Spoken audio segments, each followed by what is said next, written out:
Welcome to my channel.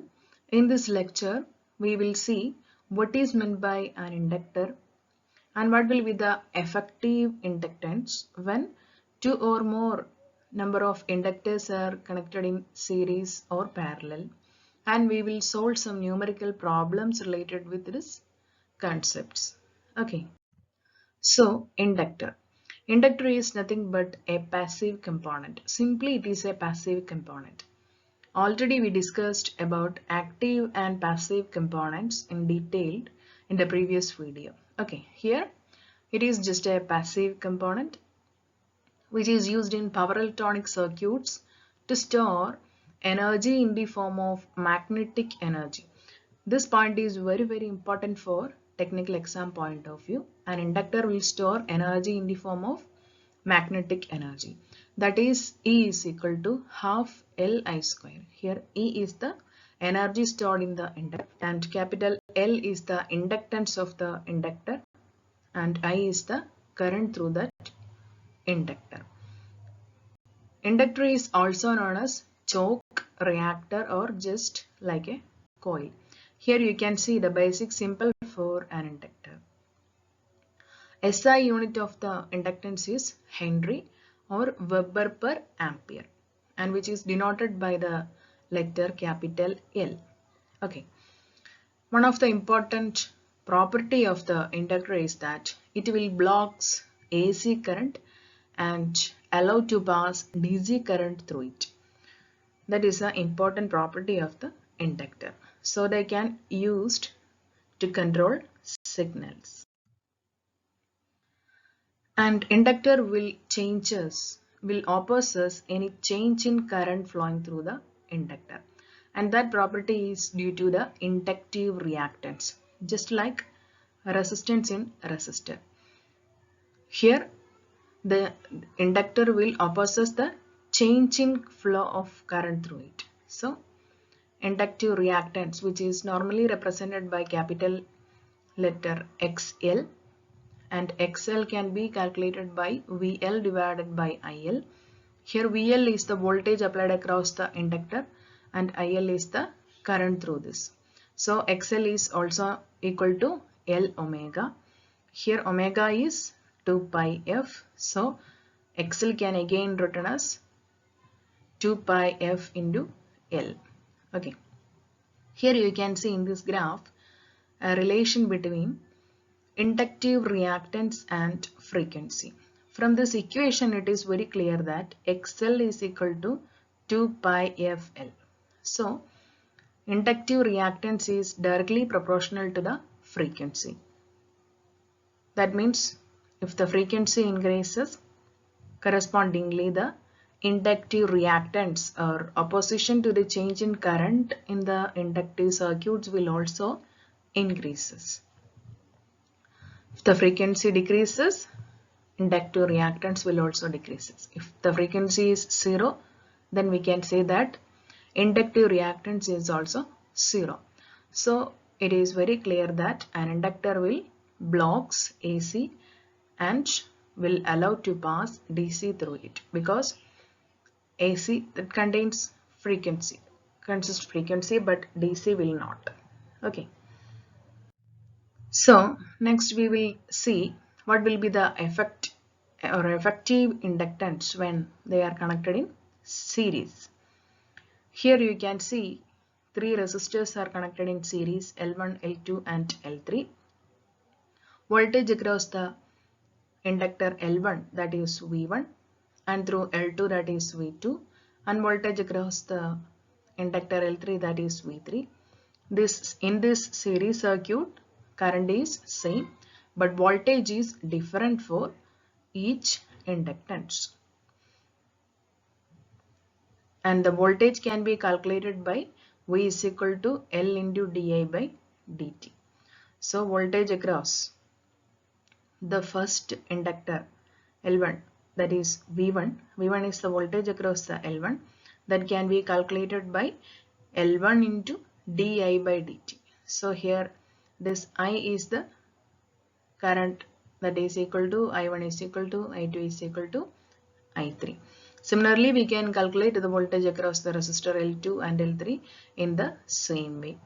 So, for the series inductors, the total inductance will be L equivalent will be equal to the sum of individual inductors. That is, L equivalent is equal to L1 plus L2 plus L3.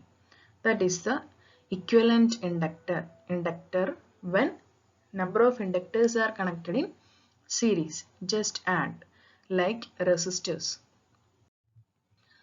And one important point is that series aiding. Series aiding. Series aiding means the total EMF induced in each of the coil L1, L2 is due to coils of self-inductance and EMF induced by the other coil. Here you can see two coils L1, L2 which are connected in series in this way, and current is flowing from here to here, and the first terminal of the inductor is here which end here, and the positive terminal of the next coil will start from here, means negative to the positive and to this. When we apply some voltage across this resistor, this inductor, then current will start flowing from here to here, and due to this some EMF will induce across this L1, that is due to self-inductance L1, and also here will be, for in the second case, here will be the inductance, that is L2. Due to the influence of L1, we know one important property, that is mutual inductance. Due to L1, mutually induced EMF will appear here, and due to the influence of L2, some EMF, that is mutually induced EMF, will also appear here. So the total inductance of this entire circuit will be the inductance across this coil, that is L1 plus L2 plus 2M. That means 2M means two mutual inductance. First one is mutual inductance due to L1, and the second M is due to the mutual inductance due to the self-inductance of the second coil. Okay, that is series aiding. So by using this formula, we can calculate the resultant inductance. It is very important for technical exams. Okay, and next is series opposing. Here also you can see some two series resistors are connected here, and here you can see the arrow is for this inductor, it is from here to here, and this coil is wounded from here to here.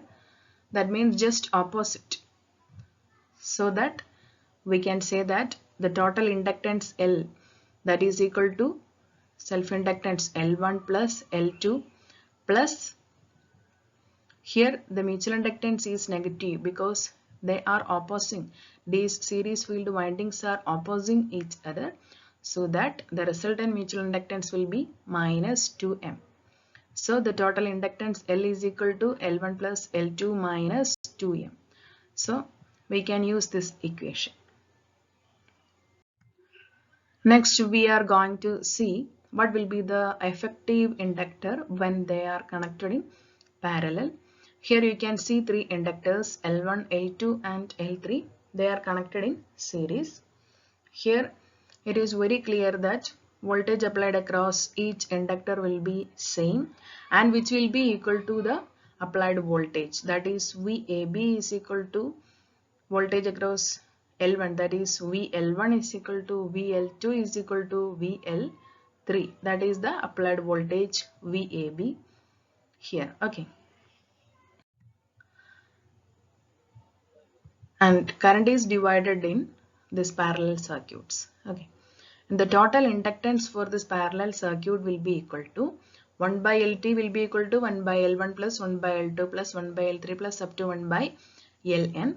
So for the case of two inductors, LT, that is total inductance, will be equal to L1 into L2 divided by sum of individual resistors.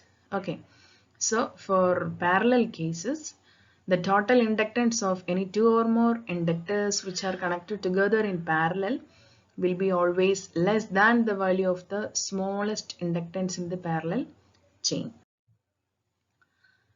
Like in series case, here you can see parallel aiding.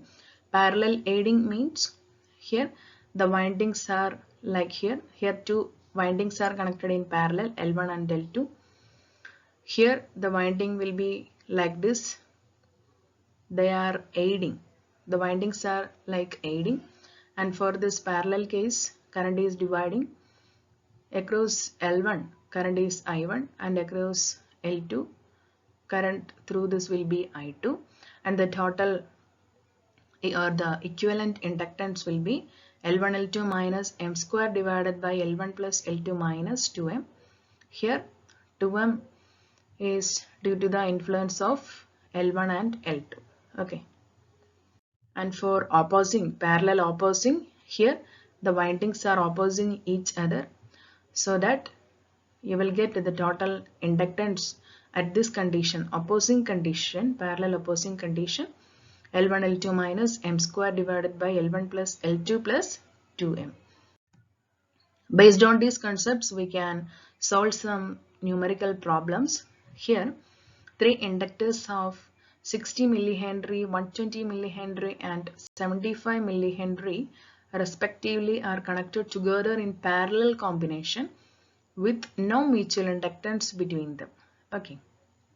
And calculate the total inductance of the parallel combination in millihenries.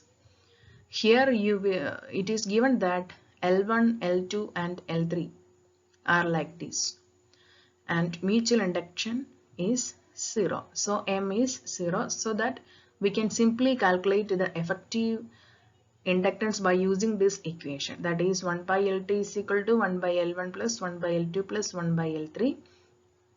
Here L1 is 60 milliampere, L2 is 120 and L3 is 75 millihenry. After calculation, we will get effective inductance across this circuit will be 26 millihenry. And here another example, you can see if two inductors 25 millihenry and 45 millihenry are connected in parallel opposing, that is, and calculate the total inductance of the parallel combination. The mutual inductance is given as 20 millihenry.